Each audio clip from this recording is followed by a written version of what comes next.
histórico y el neobarroco de la época postdigital servirá como una ilustración eficaz de una de las muchas aplicaciones de las humanidades digitales que transforman nuestras experiencias en esta nueva era digital. Y sin más, les dejo con Juan Luis Suárez, que será el primer orador de hoy. Juan Luis Suárez, who will be our first speaker today. Thank you.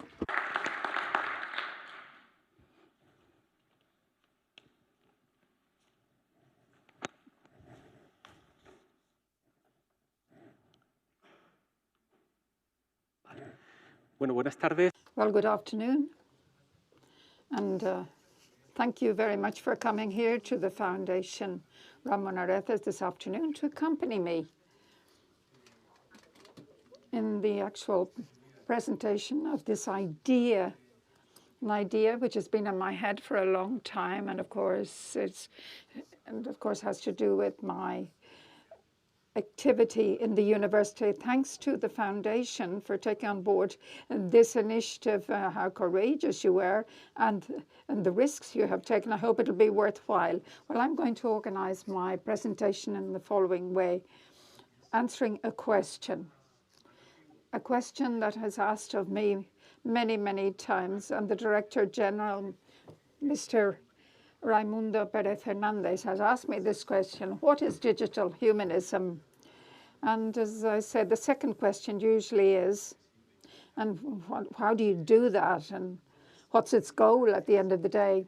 So I'm going to try and respond to these questions, I say, in a simple fashion. And then during the debate, well, we can go more in depth in different ways, whatever ways you like.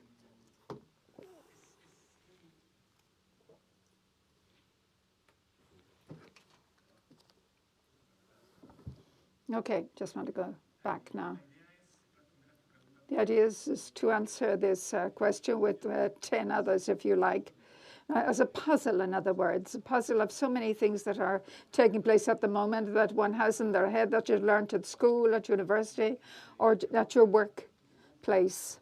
So we want to put them all together within this puzzle, and this will give us an idea of how important it is to have humanism in the digitally era, and also during artificial intelligence time. And these questions, as I say, include, well, the actual framework where the digital platforms are at the moment in November and December of last year, but particularly since the month of January, when OpenAI came up with their ChatGPT. And as you know, it's one of the tools that, as I say, which is called generative artificial intelligence, and it is based on what we call big language models, if you like, large models. So, as I say, after we go through the 10 different questions, well, generative AI, what does it generate at the end of the day, right? And what is it going to give us, this generative AI? And this question is very important, and that's what I'm going to explain first of all, and how important humanism is here. Okay, let's take a look at digital humanism. What is it, first of all? It's an academic movement that stems from the 50s, when there were two different initiatives came into their own, one in the United States, in the university in California, in Berkeley, under a professor, literature professor, Josephine Miles, with a group of engineers from the Faculty of Engineering. And they created in 1959 John Ryder's poetry. 1959, in other words, a lot of text and one index using the old cards which were perforated, you will remember them. And that, of course, are behind what we call modern computerization. And the second origin, I think, is far well known. As I say, a Jesuit priest in Italy in the 50s, as I say, he had in his head that he had to come up with an index, not of poetry, but of St. Thomas's. So to do this by hand, of course, was absolutely impossible. But as a good Jesuit, he looked for practical solutions, and he thought, well, IBM can help me with this. So he collaborated, as I say, with IBM, and where we have the first important piece of work in the field of what we call digital humanism. What do they have in common, these two aspects? And of course, we have maintained it up until now. Well, from one point of view was the academy, and then a textual traditional item. And thirdly, what is patrimonial humanism, traditional humanism, the specific culture, as I say, the European, the Western culture, particularly driven by St. Thomas, and of course other items, as I say, by Miles. And they begin to differentiate things from traditional humanism. What skills does one need to carry out work such as this? You have to know something about IT, as I say, and computer science with regard to how they work and what you can actually do it with it. And then collaboration with engineering. These are transdisciplinary things, and that we call it traditional, if you like. And this is the origin, as I say, of humanism, digital humanism, and these are disciplines that they were trying to develop within the actual spirit of digital humanism. And the second question is, humanism, why at a given moment in a specific place, well, in the southern European countries after the 14th century, a few characters found the need to develop what would become the intellectual, cultural, ideological movement, probably the most important one in the Western world, until scientific activities came into their own at the end of the 19th century. In other traditions and in other cultures and in other places, humanism, what it gives us is something very, very practical. What it contributes to humanity is something that helps us to live in humanity. And that's why we hold on to our paintings. That's why we outline, or we, as I say, pay homage to geniuses. And these objects, which, as I say, are part of our culture, help us to live. And I'd like to highlight an element, which is, well, we learn to live in reality, not in nature.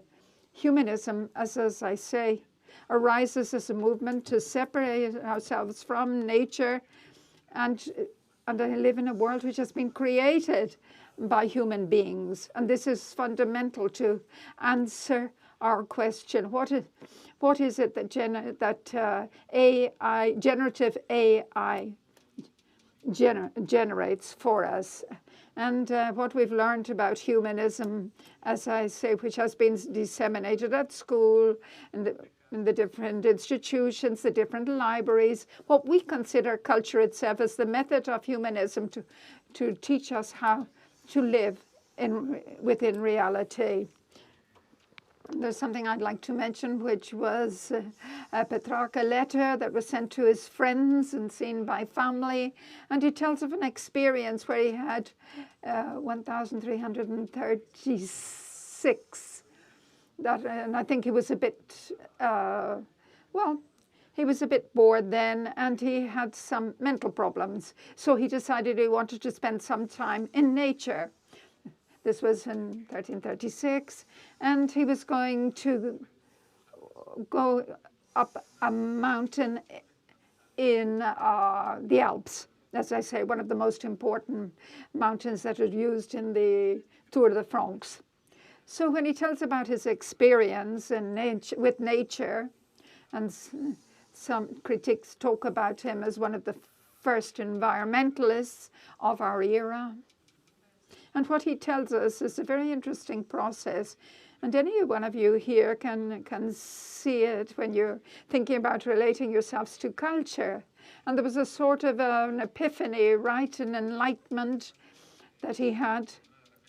And he's solving, and of course the scientists, hit on something after they've been working on something for 20 years. Well, what was his? Well, Petrarca realized that the world of nature is not a world. It's a negative world controlled by our senses. But the real world, the world of reality, as we call it today, is in one's inner self.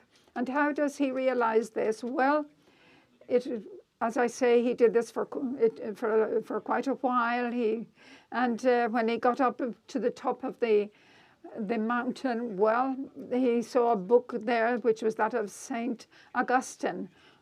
And he talks about reality. Our reality is in our inner self. So this is very, very interesting because on one hand, it establishes a separation of nature, and then it also tells us how to do this separation from nature, which is an exercise carried out thanks to a tool. What was the tool? The book. How do you obtain that tool within this process? So something which we have discovered in the last 15 years, which is access to our inner selves. And that is what humanism is about, and learning how to live within reality. And Petrarca gives us the idea with regard to the goal behind this. What are the tools that we have in modern times? Up until now, it was books, texts, literature, and then the method to live reality. And that was our access to our inner selves. And that's what's fundamental for us today. It's one of the main pillars of current education, at least in the university, because the younger generations don't know how to have access to their inner selves. And we'll see why this is. And this is the main goal that we have, to learn to live in reality. And we come on to the next issue. What is the source of reality?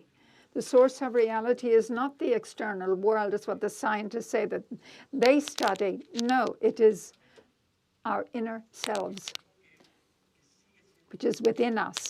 And this is one of the main reasons of the theory and practice of humanism. And as I say, lots of works of Descartes, etc., they go back to try and find a reality, a unified reality, thanks to the experience that we have, the emergence or the awareness of our inner self and our bodies. The emotions on a biological level are simply a mechanism of our organism to obtain the homeostasis of our bodies with the external world. And this relationship brings us to our inner selves. Access to our inner selves is fundamental, but with different languages, if you like, today. At least in current research, we could say that. And as I say, the source of reality is our inner self, and this has been studied in a very comprehensive way by Charles Taylor, the philosopher, and he has 500 pages with regard to the sources of our inner selves, with regard to the formation of our inner selves and how to create this reality and to create the activity of our inner self. So we got to modernity, to the Renaissance, and to current times. How do we have access to our inner self? In 2007, we had the iPhone and social media. After using books, using epiphanies, and digital devices controlled by a type of new organization which hadn't existed in the world until now, which are, of course, the digital platforms. And this gives rise to two elements which are very, very important.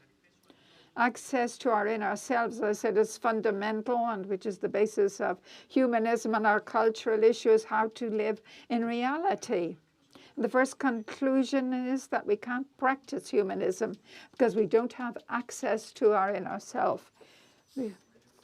And as I said, these are controlled by the platforms, by the different devices, by the computers, by the tablets, by our mobile phones, etc.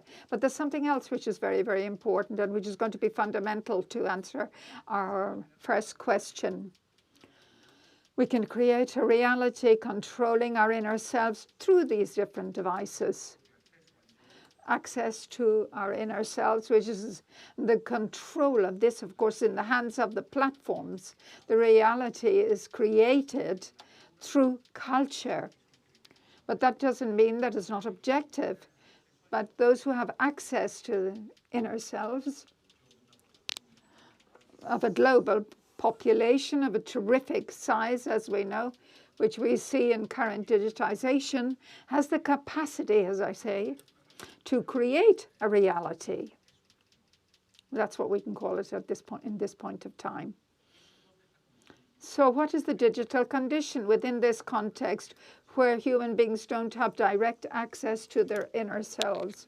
They have to do it through access which the digital platforms grant us. So it's a way of paraphrasing the book by Hannah Arendt, which is, of course, the human condition. She says that this responds to the human capacity whose transformation is, well, a change in the human condition. So if we change these skills, we are changing the human condition. We're changing, in other words, what a human being is, not the way we define it, but what exactly a human being is. And she makes reference to three different points, making reference to Aristotle,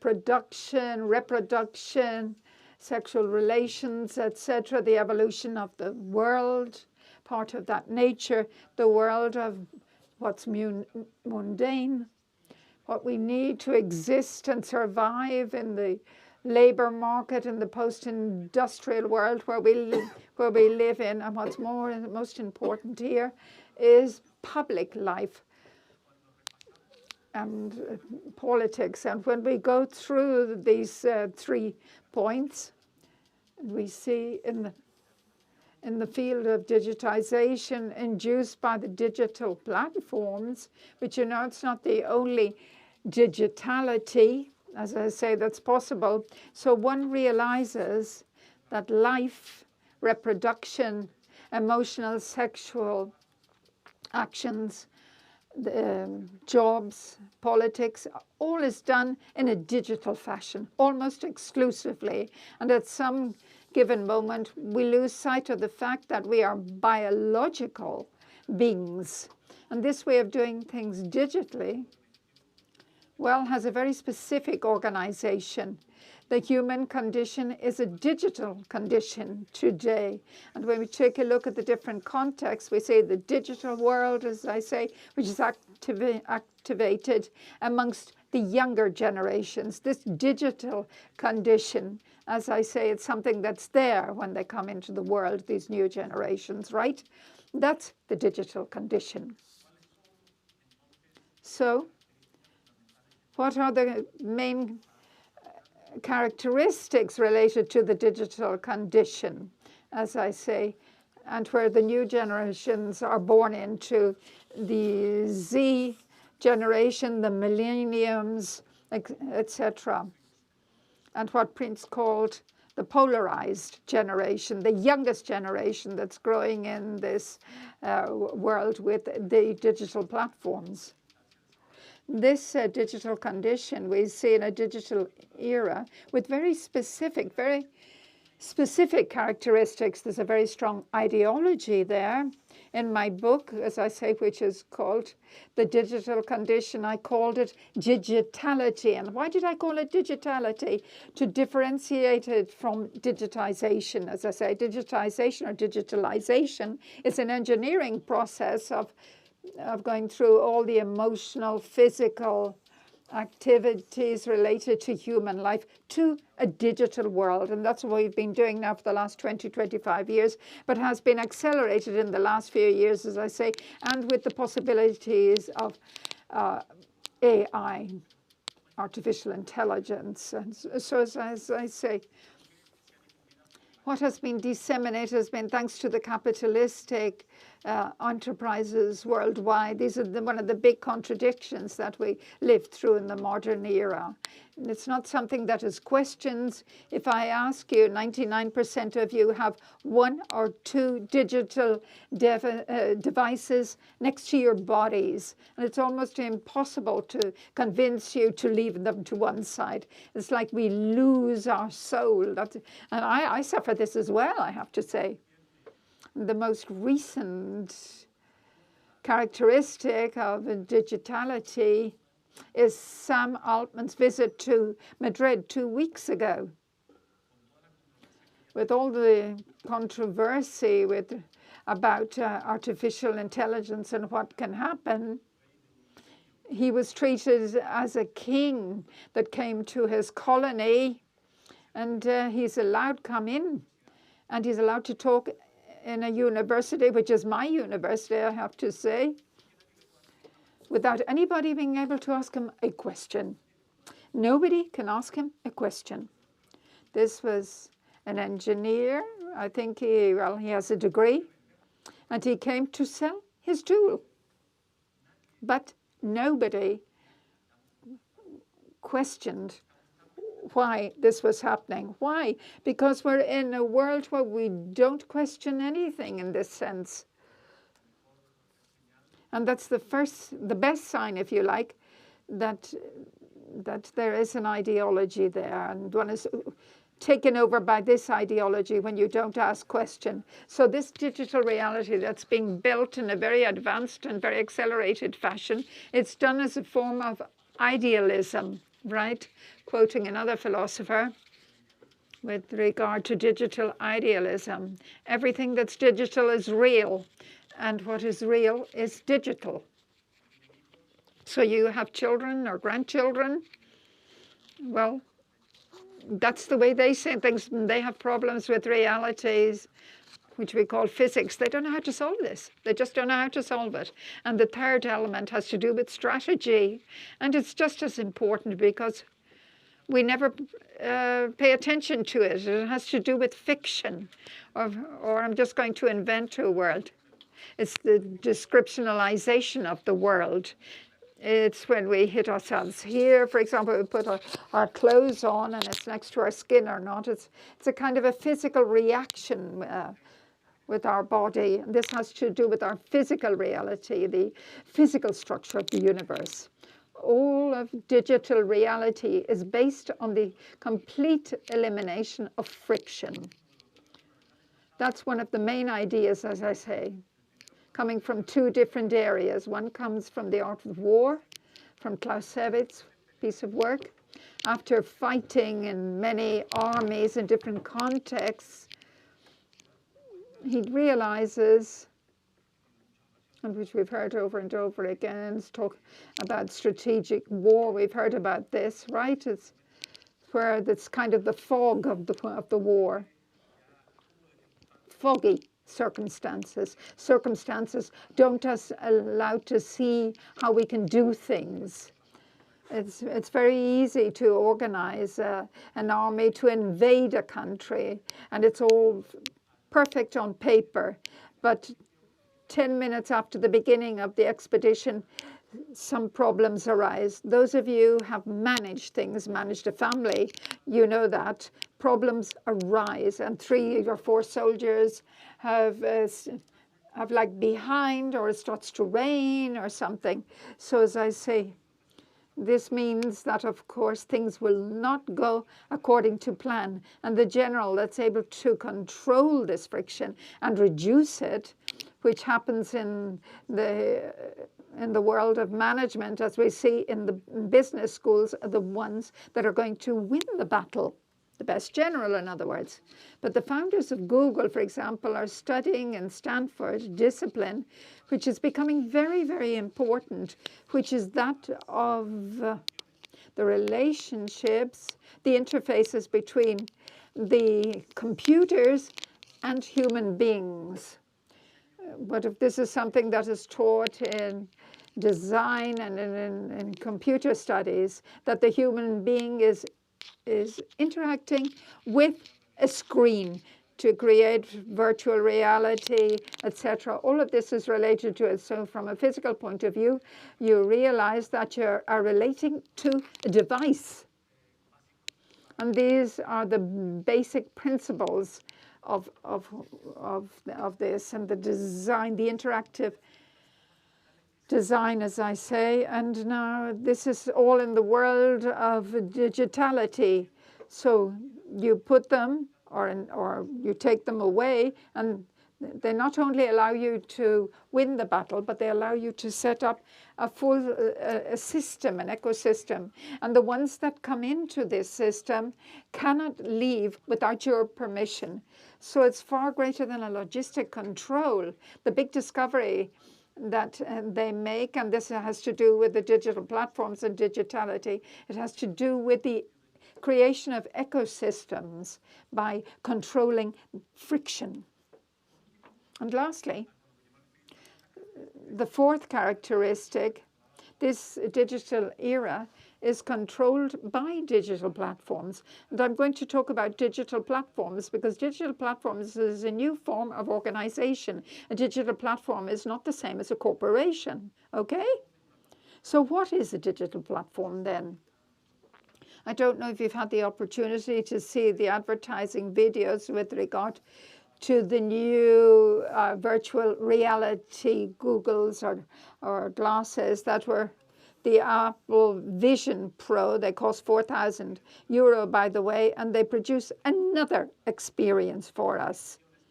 A lot of the fiction that was created in Oculus Rift and Facebook Method, etc., and other goggles that existed before, well, these have been wiped out, if you like. But what's interesting here is that you say this is not just the goggles. This is a platform. It's a platform. They think, well, he's lost his head, and the advertiser said something that they shouldn't have said. They went away from the script. But what Apple is trying to develop through a specific tool is an ecosystem, a full platform, so that the users come in and they can't get out. So all the interaction, digital interaction, of course, that they carry out, and physical ones at the same time, because it's someone who is physically putting on these goggles and trying to extend their reality, is done on this platform. And they are unable to get out or off the platform. So it's a social economic item which is controlled. Alphabet Inc. has several platforms, as I say. Some of them are infrastructure, as we call them, because all the different digital services which allow us to have a digital life allows us access to these infrastructures.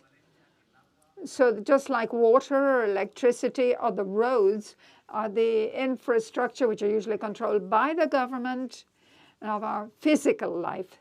And these are the digital platforms that I'm referring to now.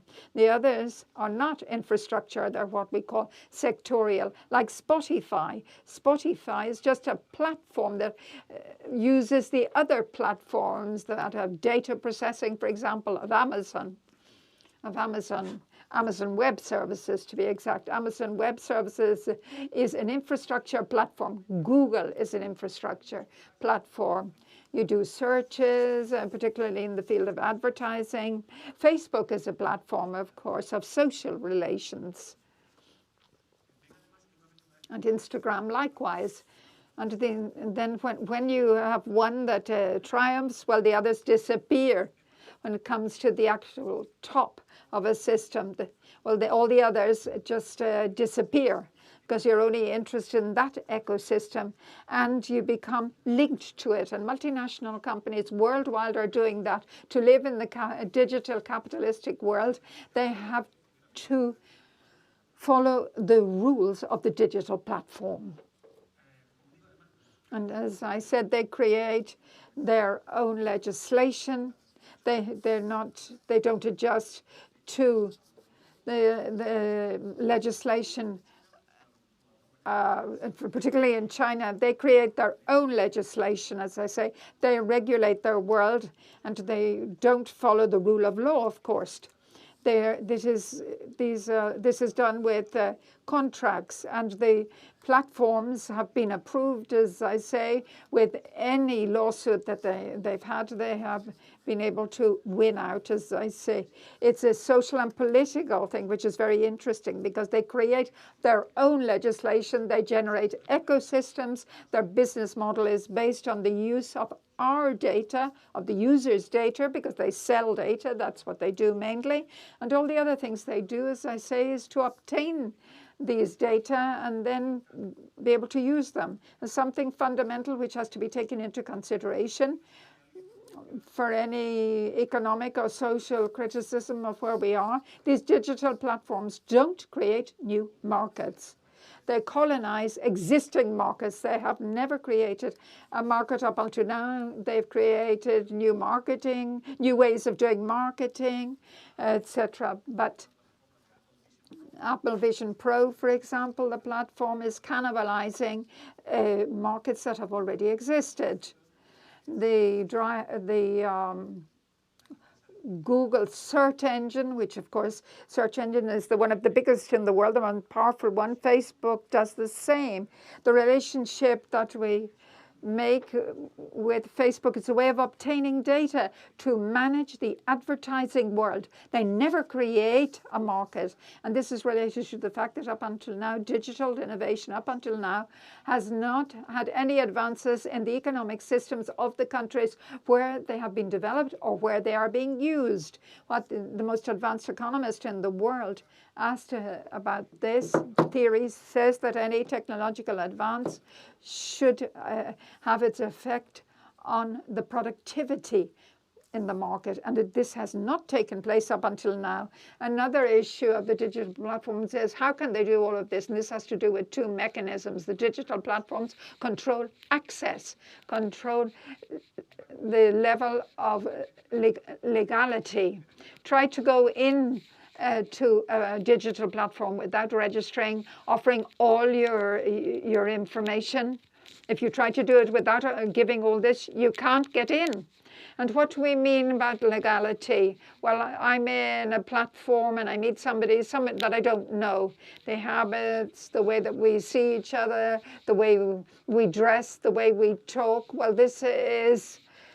Well, we can read each other without even talking. Using your intuition, you know who they are. So as I say, on a personal, social level, is establishing the environment of reality that we're going to relate in.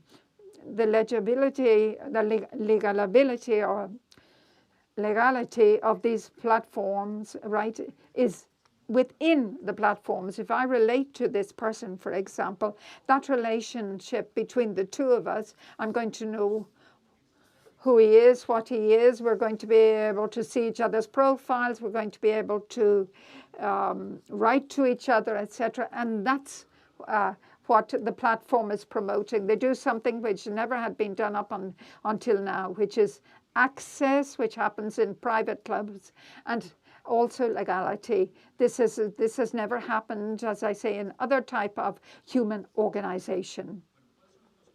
So what are the consequences of this digitality, as I call it? Well, communications, establishment of relationships, etc.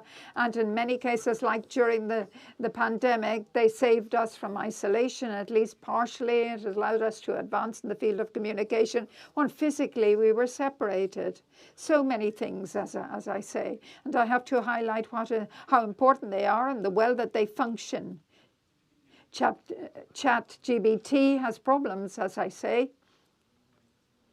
The humanists, we always take a look at how it works to try and criticize it, but we can't criticize this because it works so well. Well, we'll take a further step, as I say, with regard to the consequences of digitality as a tool. And we know through many scientific studies, if you need evidence, as I say, because you don't believe what you're seeing, well, mental health on an epidemic level, as I say, the different platforms are there. And this happens with the younger generations, as I say.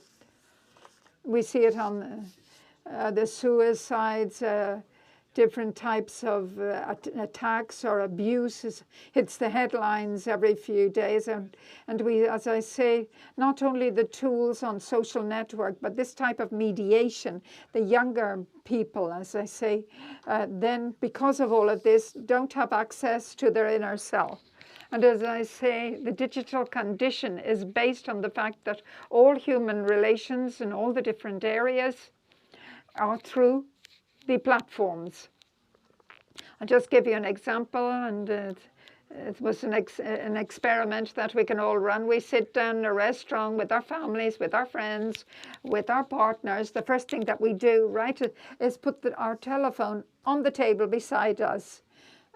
And we have a relationship with the cultural and social experience of the meal, and in order to be able to give feedback on their phones to other people, as I say. So when you put a mobile on the table, and even if it's upside down, well, as I say, our attention is diverted. Now, I'm not completely with the person that's in front of me. I'm very dependent on the phone, and lots of studies have been run in this sense, the effect, and with regard to the effects of the platforms and the digitality aspects, as I say, and how we behave during the digital era.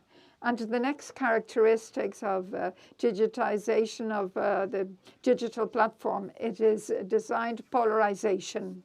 This takes place in all the different areas, in all the different countries, in Canada and the US, and here you yourselves have experienced this. In Spain, at least my experience is that people have never been very radical from a political point of view. Some are more to the right, others are more to the left, and there's some far right, etc., and others communists. But as I say, our daily relations, our labor relations are not polarized. Polarization is not the responsibility of human beings. I'm not saying we don't participate in it, we do. But this is designed by the platforms. Polarization is a way of maximizing the attention of the user. And this is what they sell with regard to advertising, as I say, how they do it scientifically. The more we are affected by our emotions, more time we spend on the platforms, making us more sensitive from an emotional point of view and reacting, as I say, to emotions which are completely opposite.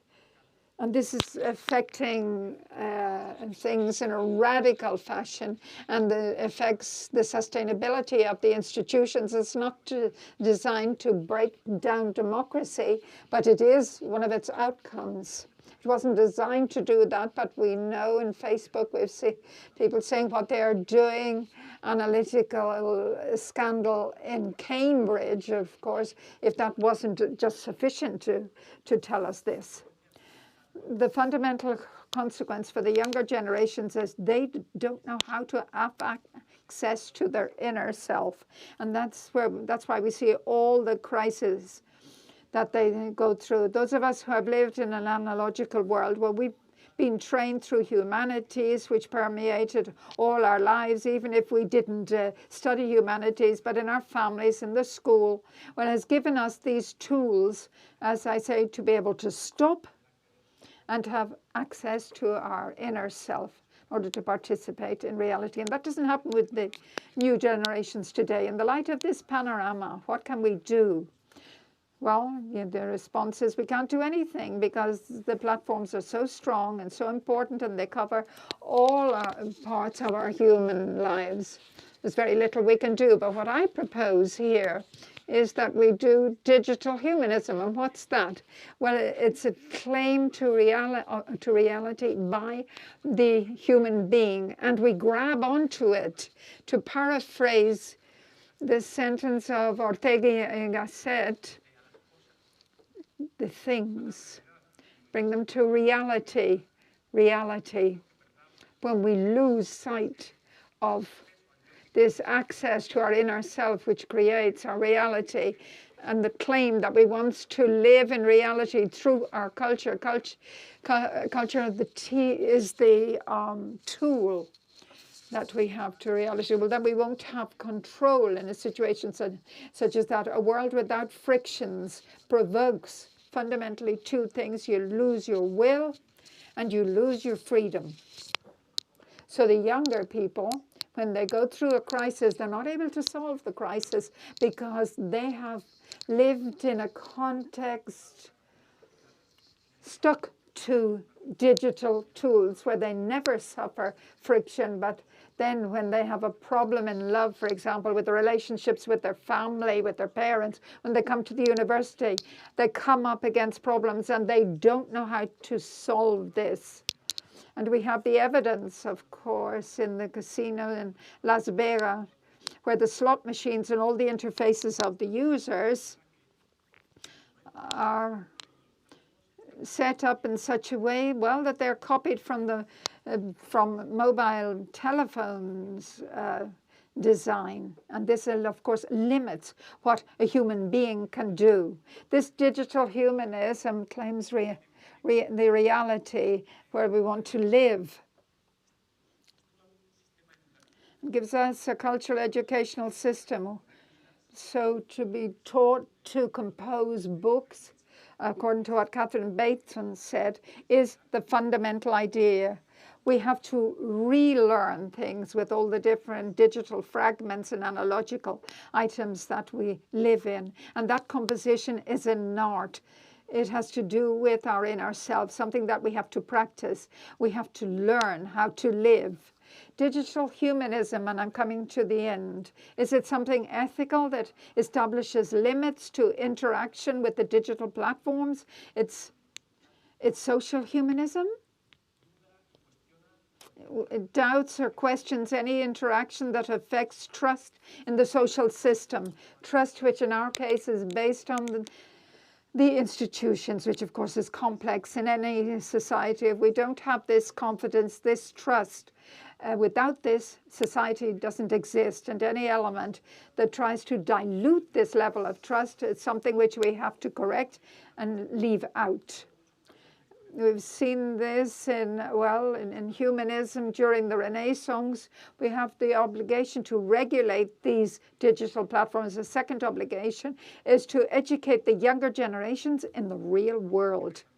And this we have to go for and demand of all the state institutions, politicians, etc. That's the most urgent item we have today. And it's very practical humanism, related to, as I say, the market, etc. It's a way of learning skills and the capacity, as Hannah Arendt said, capacity to learn and to take on board the digital world.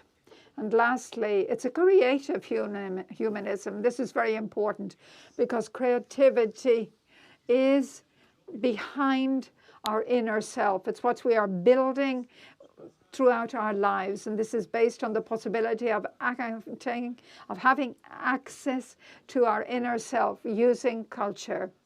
The literature, the Princess Asturias Prize has been given to Murakami. The importance of Murakami in the universe today is the most important element. All his work is related to the design of our inner self, how we write and how the characters set up forms of reality.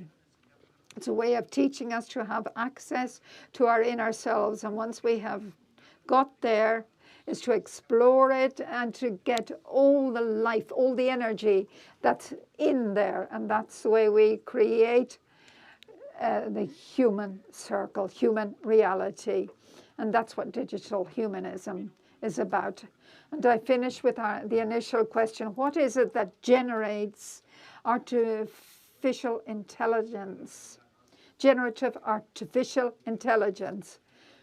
Reality is created by human beings after their access to inner self, to be able to live in the reality that one has created. We continue to formulate our relationship with nature and the interpersonal relationships which we establish. What generates AI are worlds, if you like, that are at a different level than that of reality.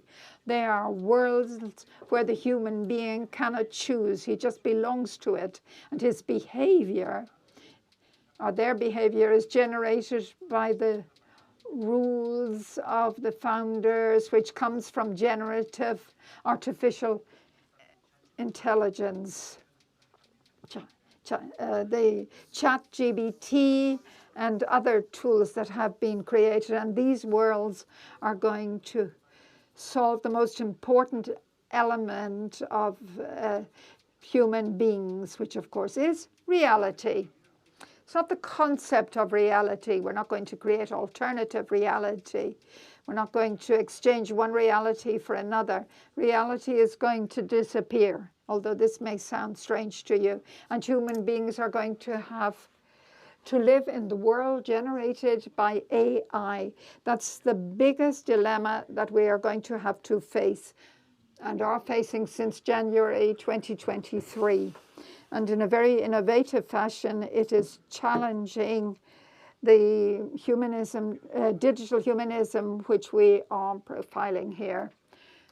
And the last thing I want to say, this first thing I said at the beginning, humanism is the learning for human beings to live in reality. And so that this humanism is possible. We continue to be human beings as we are, but we need reality. Reality created by human beings. And not a whole series of worlds created by AI. Thank you very much for your attention.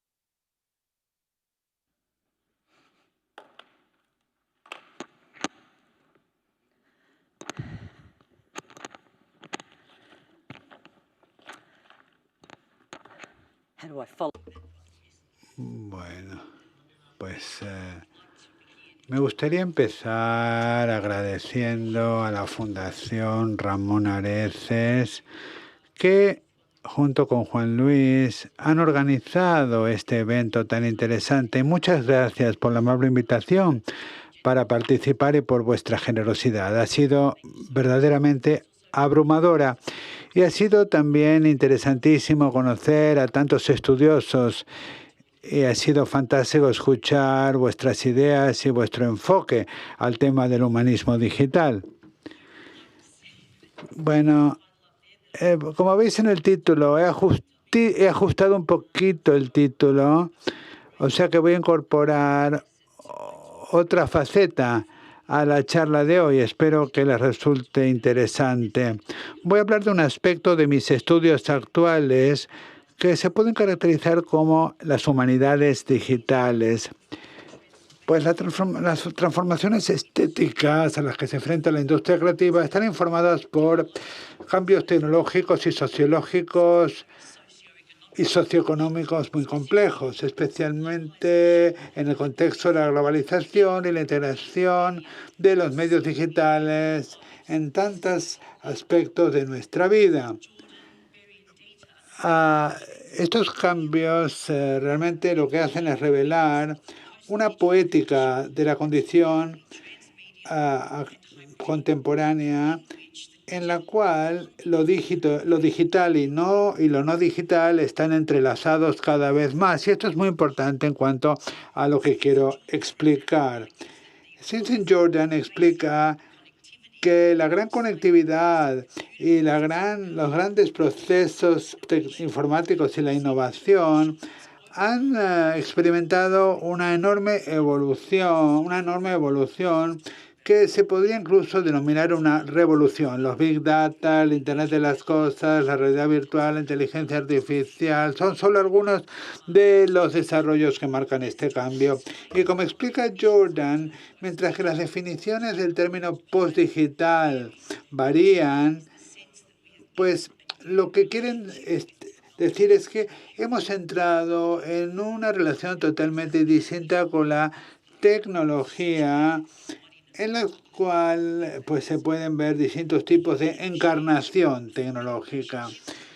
Pues se forman relaciones que nunca se habían visto antes, y creo que esto es una cuestión crucial que deben preguntar, ¿no?, las humanidades digitales. Por ejemplo, mientras se revelan estas conexiones con las historias de los héroes, hay una obra que habla de los cambios enormes que se han dado en el mundo del cine en las últimas décadas, especialmente a nivel de la producción, que es en lo que yo me quiero centrar hoy. Esto incluye diferencias con respecto a las películas anteriores de animación. Como explicaré más tarde, el Rey León marcó un antes y un después en cuanto a los efectos visuales, utilizando la realidad virtual para aplicar técnicas de acción a una nueva forma de cinematografía que no se filmaba, no se rodaba en un plató físico. Se tomaron muchas fotografías en Kenia de paisajes en distintos momentos del día. Eso sí es verdad. Pero las texturas y los detalles de las plantas y los animales son recursos que se plasmaron de forma digital en la película. Pero además de esto, este motor permitió a los cineastas pues realizar como un juego de realidad virtual que les permitió alterar la historia en tiempo real. Y lo voy a explicar un poquito más adelante. Por ejemplo, esta encarnación pues es algo que está muy presente aquí. Un nuevo tipo de medios híbridos pues se han reunido e interactúan a nivel más profundo, con el resultado de que emerge una nueva estética.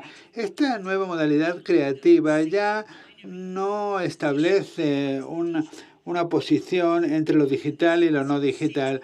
Y esto es central para este surgimiento de esta nueva poética de la que les hablaba.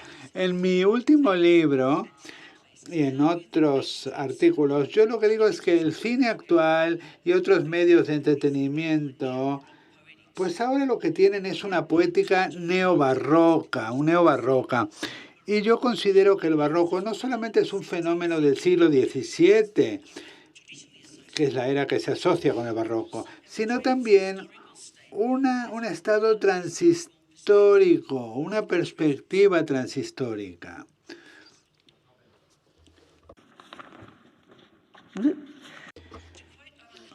Bueno, pues en otro libro que habla justamente sobre el neobarroco, es un libro de 1992, según este libro, muchos fenómenos culturales de esa época se distinguen por unas estructuras dinámicas y rítmicas que no tienen respeto por ningún tipo de límites rígidos. Y como les demostraré, estas dinámicas abiertas se manifiestan hoy en la era postdigital. Por eso hablo de un neobarroco. Y en esta presentación lo que quiero hacer es centrarme en lo que yo pienso que son las características del neobarroco y la era postdigital para ver qué cosas en común pueden tener.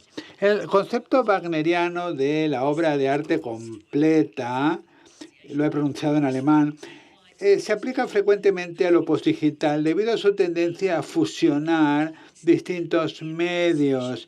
Y esto pues nos lleva al concepto de bel composto. Y quiero decir cómo se expresa en dos ejemplos que voy a examinar hoy. Uno es en la película El Rey León y el otro es el vídeo digital Strata número 1 de Davide Quirola. Bueno, pero antes de hablar del Rey León y del neobarroco, brevemente quiero analizar cómo las obras, especialmente esta capilla de Bernini, pues se ha diseñado.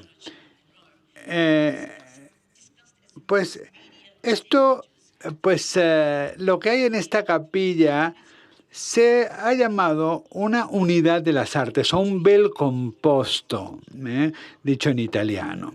Ahora, según Giovanni Carelli, los interiores de las capillas de Bernini son la realización más completa del bel composto y además la composición en su conjunto del espacio da como resultado lo que él llama un montaje cinematográfico. Piazzoras y Clara González dicen que esto produce un mundo abierto que revela la fluidez de las formas artísticas del barroco y que suponen una extensión del arte más allá de su propio dominio, un fluir de arte a arte siempre extendiéndose. La línea divisoria entre los medios y los materiales desaparece y el efecto del total general es el que surge.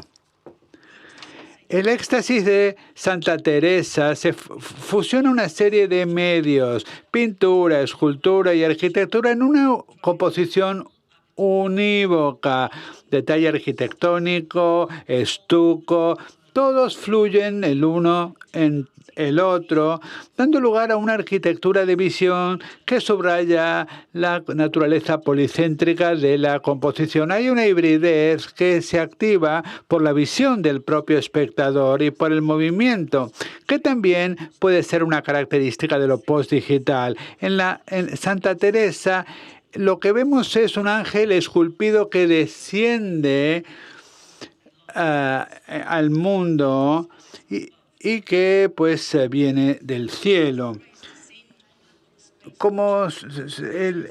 Según va descendiendo a la capilla, se pasa de una forma pictórica a una forma escultórica muy concreta. Como dice Carrieri, el efecto del bel composto sobre el espectador se deriva de la creación de un montaje que consiste de una serie de progresiones de un componente del composto a otro.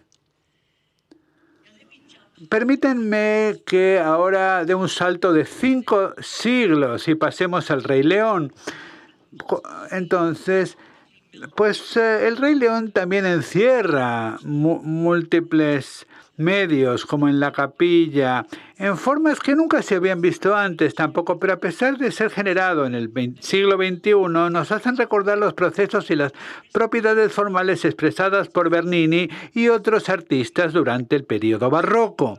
Ahí es donde yo encuentro que cosas como neobarroco, humanismo digital, postdigital son muy útiles, independientemente de lo confusas que pueden resultar.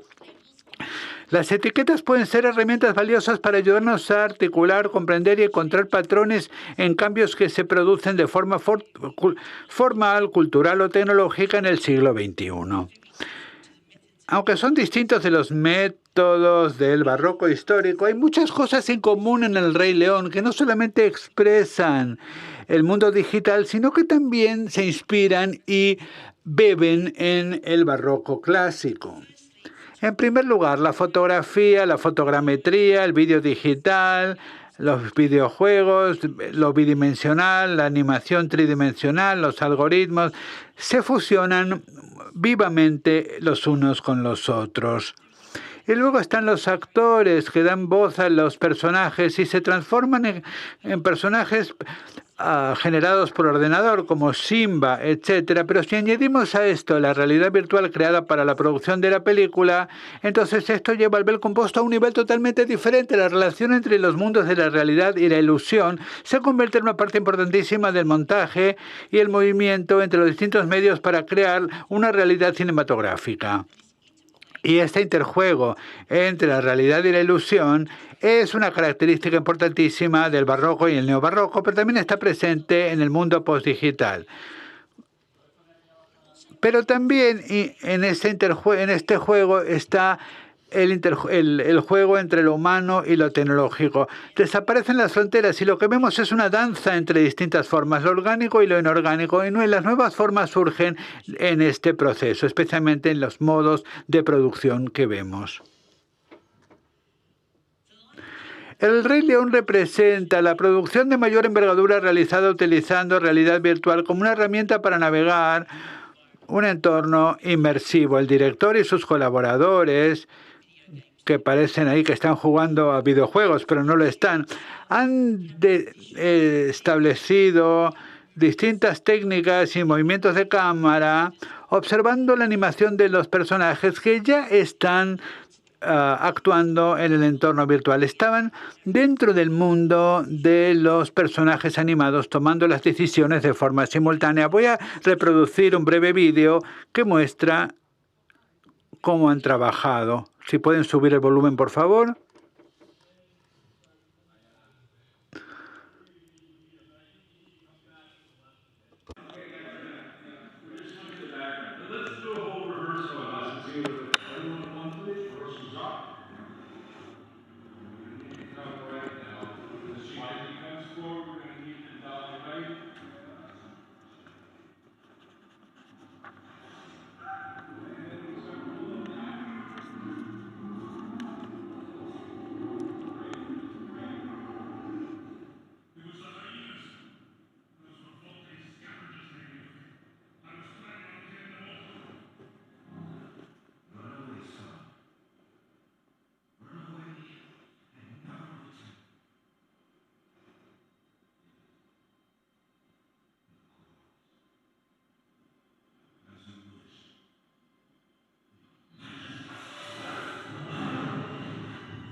Esto nos muestra el proceso, estas capas que se van superponiendo, que os comentaba antes.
Okay, I might leave it at that. There were sections. Ya hay secciones ahí que muestran distintos procesos de trabajo, pero hubo una sección en que parecía que el cámara se iba desplazando con la cámara, pero de hecho era el movimiento de la cámara estaba codificado dentro del espacio informático, por lo tanto era una cámara virtual que filmaba lo que los movimientos externos sugerían que debía filmarse, y las decisiones se tomaban de si el león debía estar aquí o allí. Por lo tanto, esto era una metodología muy, muy novedosa. Entonces, hay un diálogo aquí entre las distintas partes del proceso.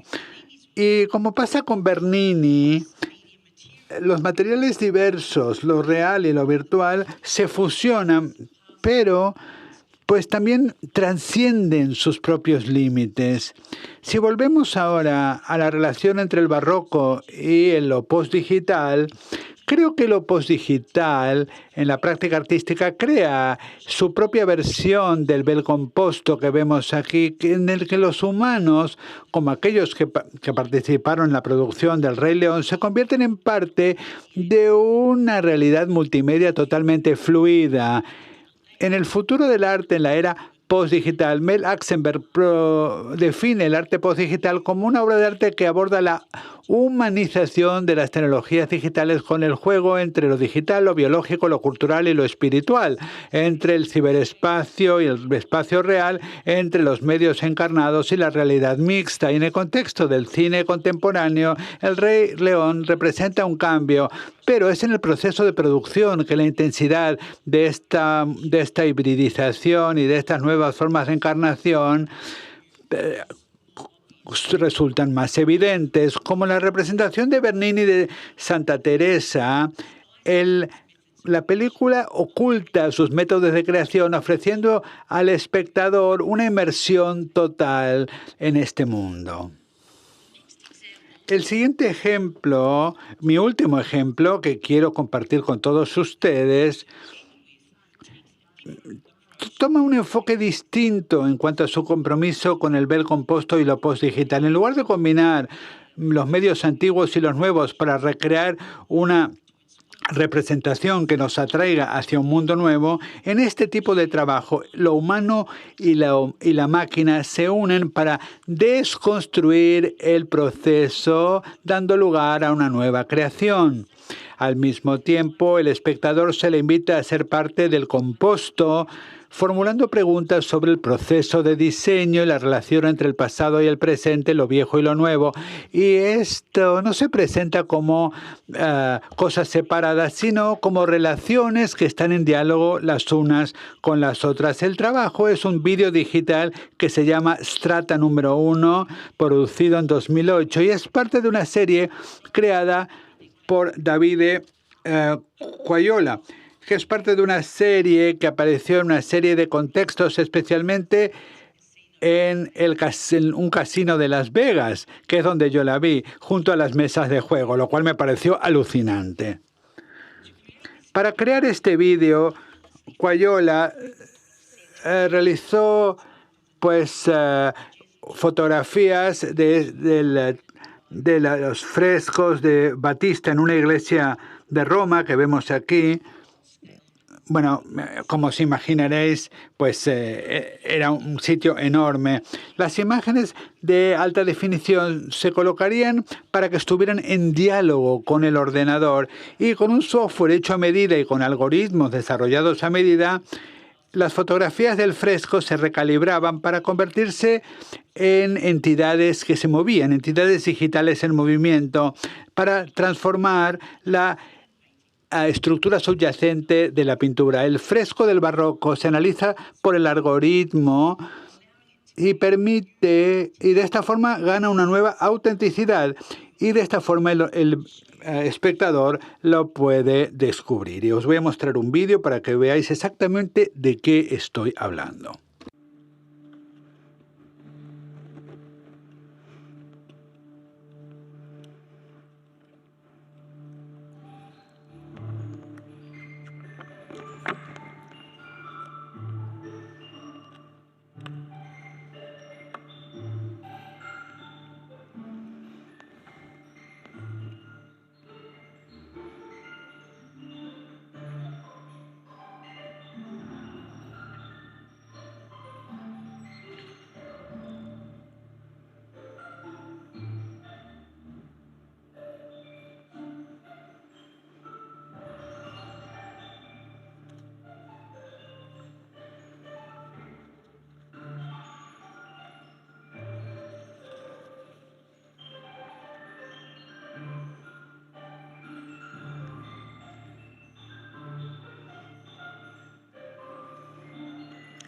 You get the idea. Se hacen a la idea, ¿verdad? El vídeo muestra la randomización y la generación de nuevas partículas tomadas del fresco reimaginado que fueron evolucionados para producir un sistema totalmente nuevo. En este caso, las partes del fresco se transformaron para que la forma transformacional del original se convirtiese en una abstracción, según va avanzando el vídeo. El algoritmo busca patrones repetidos de forma, color, textura y transforma estos patrones en líneas, triángulos, arcos, etcétera, que se presentan en una forma muy básica, una forma geométrica. Y Quayola ve que este trabajo lo que quiere es que la obra adquiera un alma independiente. La representación y las abstracciones generan una conversación entre distintos elementos. El trabajo replica el dinamismo de este tipo de frescos, pero lo que hace el ordenador es transformar la obra en una imagen en movimiento muy dinámica que adopta una mente propia, que el pasado y el presente se unan para producir un ejemplo que se puede entender como el neobarroco postdigital. Quayola comprende su trabajo como topografía. Si quiere entender las propiedades formales, las formas, las texturas inherentes al trabajo como algo especial, pero al hacerlo, la creación del ordenador y de la programación se convierten en obras de arte por propio derecho. A él le interesa la producción de lo que él llama una nueva estética de los algoritmos, que produce un vídeo de contemplación. Y los algoritmos generan una obra que parece tener que ver con el hardware y el software, intentando interpretar el dinamismo de este fresco.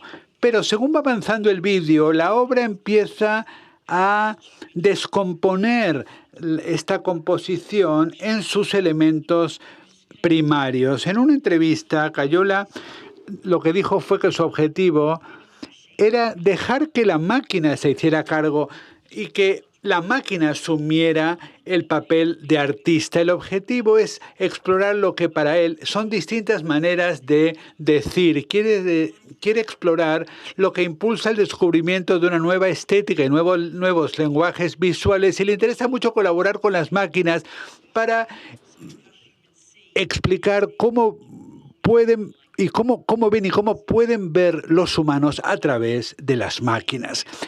Y interpreta que esto es una forma de estudiar lo que sería la sabiduría de las máquinas. Y aquí la cosa se vuelve muy abstracta.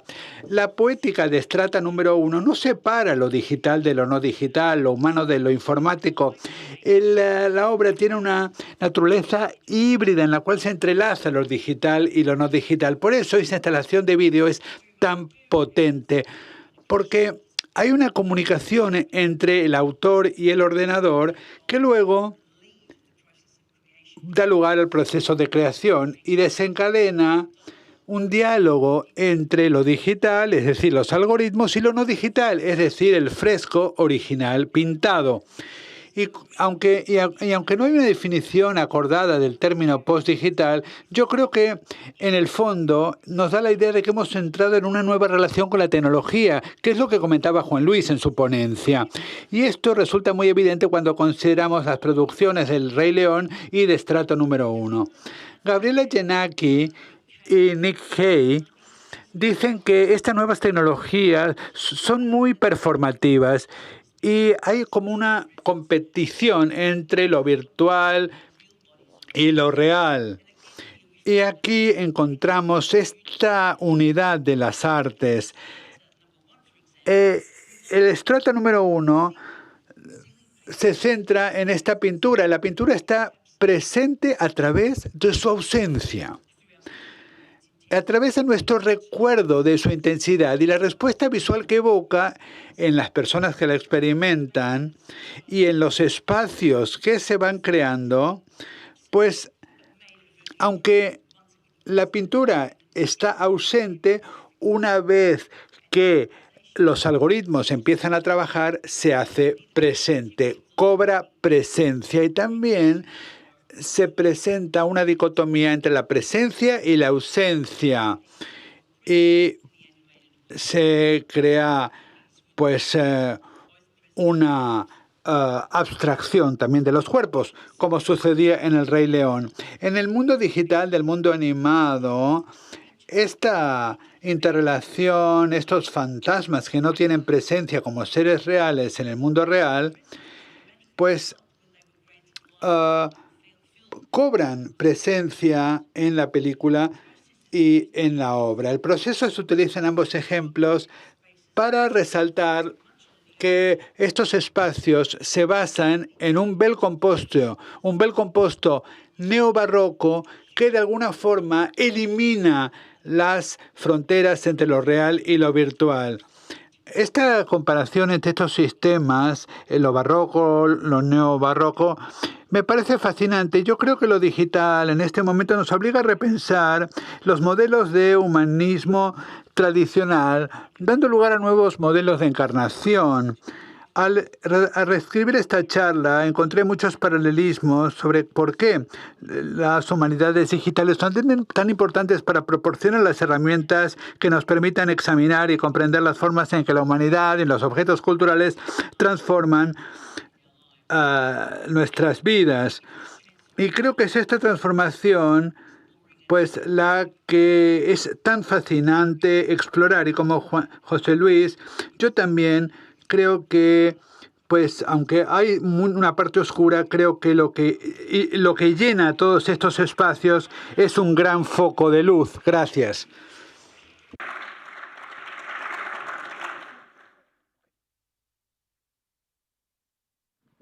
Muy bien, muchas gracias.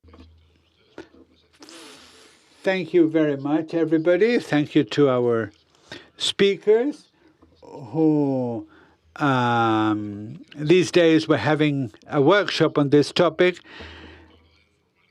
Of course, this event is meant to be an informal event, because normally we would have opened a Q&A session, but given the length of these talks, we believe that this was not a good idea. So that is why we have asked the speakers to make themselves available to you in case you want to buttonhole them and ask them questions.